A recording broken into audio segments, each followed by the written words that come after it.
نحمده ونصلي على رسوله الكريم السلام علیکم ورحمۃ اللہ وبرکاتہ۔ میرے محترم بھائیوں اور دوستوں، اللہ تبارک و تعالیٰ سے میں یہی دعا کرتا ہوں کہ مسلمان جن کے کاروبار نہیں، اللہ تبارک و تعالیٰ ان کے کاروبار کا بندوبست فرما دے۔ کسی پر رزق اور مال کی تنگی ہے تو اللہ تبارک و تعالیٰ سے دعا ہے کہ اللہ تبارک و تعالیٰ اس کی مال اور رزق کی تنگی کو دور فرما دے۔ کوئی صحت کے اعتبار سے پریشان ہے، اللہ تبارک و تعالیٰ ان کو صحت عاجلہ کاملہ اور مستمرہ عطا فرمائے۔ کسی کے گھر آباد نہیں، اللہ تبارک و تعالیٰ سے دعا ہے کہ ان کے گھر آباد ہو۔ اللہ تبارک و تعالیٰ کسی کا محتاج نہیں، اللہ تبارک و تعالیٰ غنی ذات ہے، اللہ تبارک و تعالیٰ سب کچھ دے سکتا ہے، بس ہم یہی دعا اللہ سے کریں گے۔ اب اس کے بعد میں اپنے بھائیوں اور بہنوں کے لیے ایک وظیفہ بتاؤں گا کاروبار کے لیے انشاءاللہ تعالی اللہ تبارک و تعالی آپ کے لیے کاروبار کا بندوبست ضرور فرمائیں گے۔ اگر آپ کی کوئی حاجت ہے تو اللہ تبارک و تعالی آپ کی حاجت کو ضرور پورا کرے گا۔ اگر آپ کا کوئی کام ہے اور ختم نہیں ہوتا، مکمل نہیں ہوتا، شروع کرتے ہی آپ کو اس میں ناکامی کا سامنا کرنا پڑتا ہے، تو انشاءاللہ تعالی آپ ہر کام کو کامیابی کے ساتھ عبور کریں گے، پورا کریں گے۔ آپ کی ہر مقصد اللہ تبارک و تعالی پورا کر دے گا۔ لیکن خاص طور پر آپ نے اس وظیفے کو کاروبار کے لیے پڑھنا ہے، کیونکہ اس زمانے میں کاروبار میں مسائل آ جاتے ہیں۔ پہلے نمبر پر تو کاروبار ملتا نہیں۔ جب کاروبار کا بندوبست ہو جاتا ہے تو پھر گاہک کو کہاں سے لائے، کیسے لائے، کوئی چیز کیسے بکے، تو یہ کسی کے سمجھ میں نہیں آتا۔ کسی بھی تاجر سے پوچھو، کسی بھی کاروباری شخص سے پوچھو، چاہے اس کا کاروبار چھوٹا ہو یا بڑا ہو، وہ یہی شکایت کرے گا کہ مجھے اس میں لاس ہو رہا ہے، یعنی نقصان ہو رہا ہے، کیونکہ کوئی چیز بکتی نہیں، اور جب بک جاتی ہے تو جب ہم دوسری چیز خرید کر لاتے ہیں تو وہ مہنگا ہوتا ہے، تو ہمیں جیب سے پیسے اس میں دینے پڑتے ہیں۔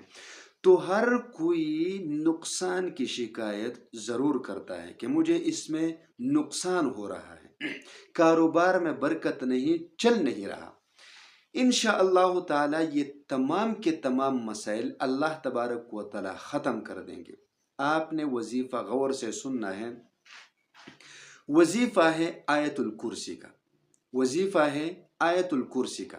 اور آیت الکرسی کے بارے میں تو آپ نے سنا ہوگا کہ رسول پاک صلی اللہ علیہ وآلہ وسلم فرماتے ہیں کہ اے ابی بن کعب رضی اللہ تعالیٰ عنہ، کیا میں آپ کو کسی ایسی آیت کے بارے میں نہ بتا دوں جس کا کی مثل آیت نہ تورات میں ہے، نہ زبور میں ہے، نہ انجیل میں ہے، یہاں تک کہ خود قرآن پاک میں بھی نہیں۔ اتنی فضیلت والی آیت ہے تو کچھ نہ کچھ فوائد تو ہوں گے نا، ہوں گے، ضرور فوائد ہوں گے جی، کیونکہ اتنی بڑی آیت ہے، اتنی فضیلت والی آیت ہے، تو ضروری بات ہے اس کے کوئی نہ کوئی فوائد بھی ہوں گے مسلمانوں کے لیے، اسی لیے تو فضیلت رکھتی ہے۔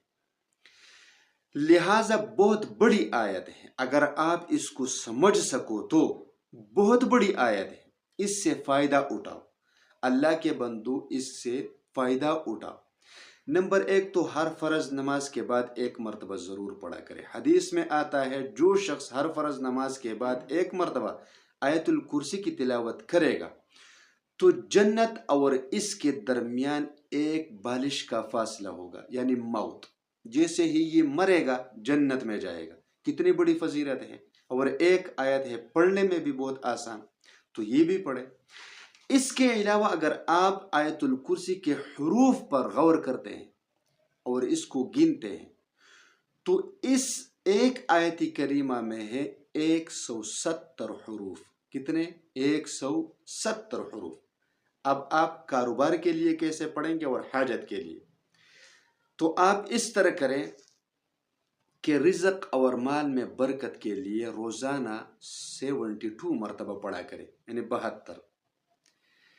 کاروبار کے لیے آپ وضو بنا کر ایک جگہ بیٹھ جائیے اور درود شریف پڑھ لیجیے، پھر اس کے بعد 170 مرتبہ آیت الکرسی پڑھ لیجیے، 170 مرتبہ، 170 مرتبہ آیت الکرسی پڑھنے کے بعد 3 مرتبہ درود شریف پڑھ لیجیے، پھر اللہ سے دعا کرے۔